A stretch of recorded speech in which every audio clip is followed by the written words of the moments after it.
An important part of the practice is listening to the true Dhamma. And it means two things. You have to know how to listen, and you have to know how to recognize what is true Dhamma and what's not. With listening, the Ajahns say that you listen not only with your ears, but with your whole heart. In other words, you think of the problems you have in suffering. And you ask yourself, how does this talk apply to my suffering? How can it help me understand why I'm suffering and how I can put an end to it? As the Buddha says, you want to listen with respect. There's one passage where he talks about 5 factors that go into proper listening. And the first 3 have to do with respect. Well, first is that you don't look down on the person giving the talk. You think about the forest Ajahns going into Bangkok, and there were some people who looked down on them because they were from a poor part of the country. But it was the people who listened to them and said, well, even though they may be poor, there's always the possibility that they may know something I don't know. So they're willing to listen, and those are the ones who benefited from listening. Secondly, you don't look down on the content of the talk. You want to think about how it fits in with what you already know of the Dhamma, and you have to be open to hearing some unexpected things. So listen to the content with respect. And finally, you have respect for yourself. Sometimes people listen to the Dhamma and they say, oh, that's way too high for me, that's way too advanced. But maybe it's not. And if it's a good Dhamma talk, it's talking about what's going on in your mind right now, and pointing out where you're focusing on the wrong things. Like right now, focus on your breath, where you feel the breath in the body. As for affairs of the world outside, don't focus on them at all. That's the business that has to be done. The work that has to be done is done right here, inside. So focus your attention there. And as you get focused there, you begin to see that the talk does refer to what you're doing right now. When it talks about perceptions, okay, you're engaging in perceptions right now. What images you have of how the breath flows in the body, where you are in the body, what pictures you have in the mind. And are they the best pictures? The Dhamma points you to things that you're doing all the time, but haven't been paying attention to. So now you pay attention, and you see that yes, the Dhamma is pointing to something in your mind, something that you can comprehend. And then it's giving you advice on what to do. You're putting yourself in a position where you can get benefits from the Dhamma right here, right now. And finally, the Buddha said there are 2 other qualities you bring to proper listening. One is that you are single-minded in staying with the topic. In other words, you listen to this topic and you don't pay any attention to anything else outside. This is the quality of right concentration. So when you're concentrated on the talk, you can hear it clearly, you can understand it clearly, and it makes it even easier for it to have a good impact on the mind. And that good impact also depends on the second added quality, which is appropriate attention, yoniso manasikara, which basically means asking the right questions. And the other right questions are, where am I causing myself unnecessary suffering right now? What can I do to stop? When you think about these questions, then you're taking the essence of the talk and applying it inside. This is how Ajahn Mun listened to the Dhamma. There was a monk from Bangkok who didn't have much use for the forest tradition.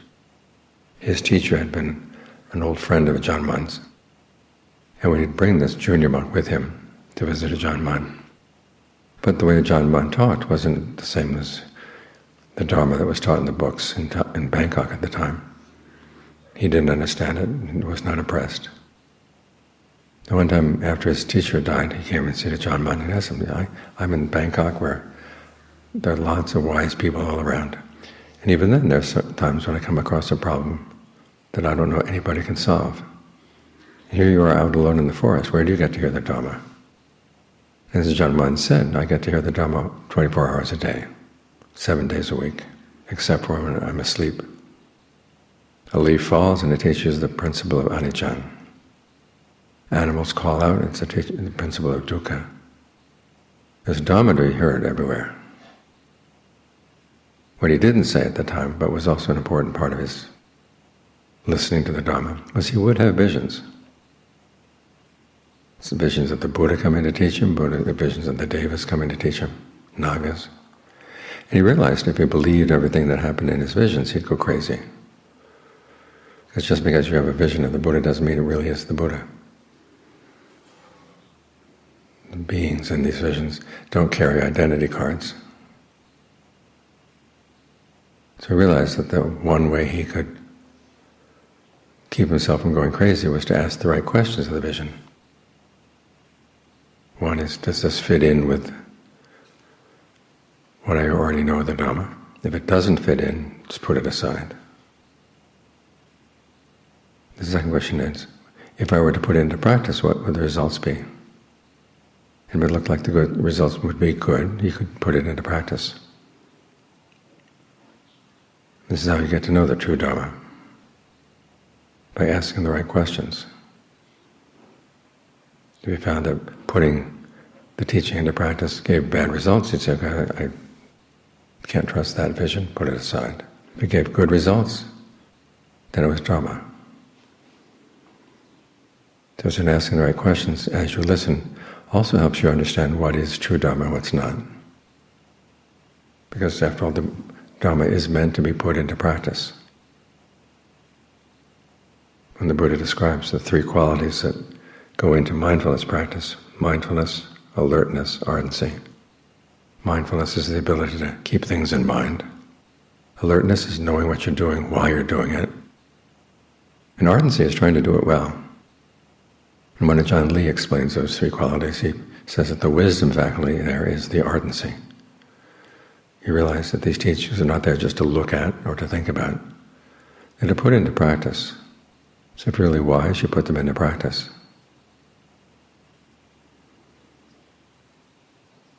So this is how you test the true Dhamma. And then you look for what happens when you put these things into practice. There was a time when Mahapajapati, the Buddha's aunt, after she gained ordination, came to see the Buddha and asked for a brief teaching. He gave her some principles and figured out how to recognize what is Dhamma and Vinaya and what's not. They fall into three categories. There are 8 principles altogether. The first category has to do with the goal of the practice. Does this teaching, when I put it into practice, lead to dispassion? Does it lead to unfettering the mind? If it does, then it's true Dhamma, true Vinaya. If it doesn't, you can put it aside. The second set has to do with qualities you develop inside, like contentment and persistence and modesty. In other words, you're content with material things. So you can focus on the main area where you don't be content, which is the mind. As long as the mind isn't fully skillful, you want to continue developing it. Persistence, whatever kind of Dhamma urges you on, gives you energy to practice. That's true Dhamma. If it encourages you to be lazy, just to sit back and say, well, everything's going to take care of itself, that's not true Dhamma. That's something else. And as for modesty, you're not here to show off to other people. If you're practicing the Dhamma to impress other people, then it's not Dhamma. This ties in with the third category, which is how your practice has an impact on others. You want to make sure that you're not entangled and that you're unburdensome.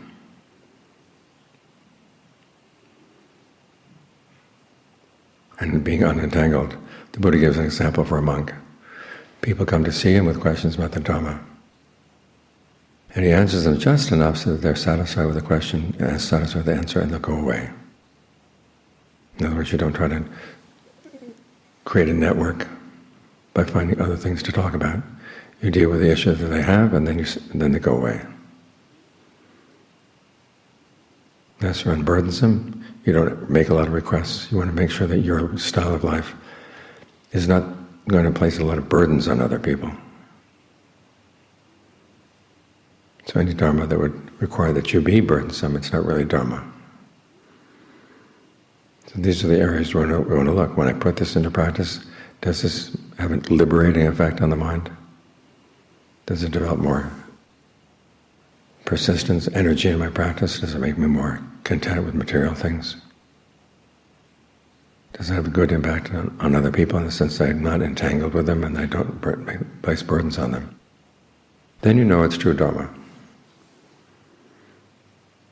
You can take it as a guide.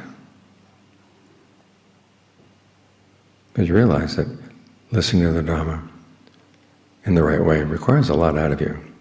Some people say, well, I'm not going to believe the Dhamma until it's proven to me to be right. The Buddha did not encourage that attitude. Although he did say you don't accept things simply because he said them. But he's not in a position where he's going to prove things to you. As he said, the Dhamma is nourished by commitment and reflection. In other words, you commit yourself to listening properly, you commit yourself to putting it into practice.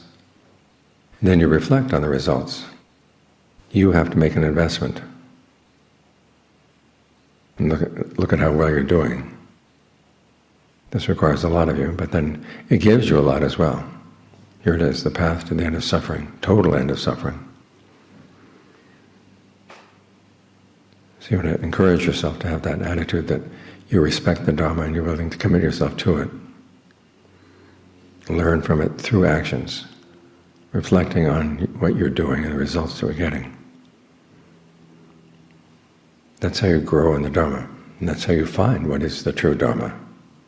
Because it's not there in the words. It's in the qualities of mind that arise as you put these instructions into practice. That's where the genuine Dharma is. It's a quality of the heart. Not just something you memorize. It's a kind of skill that you have to master through commitment and reflection.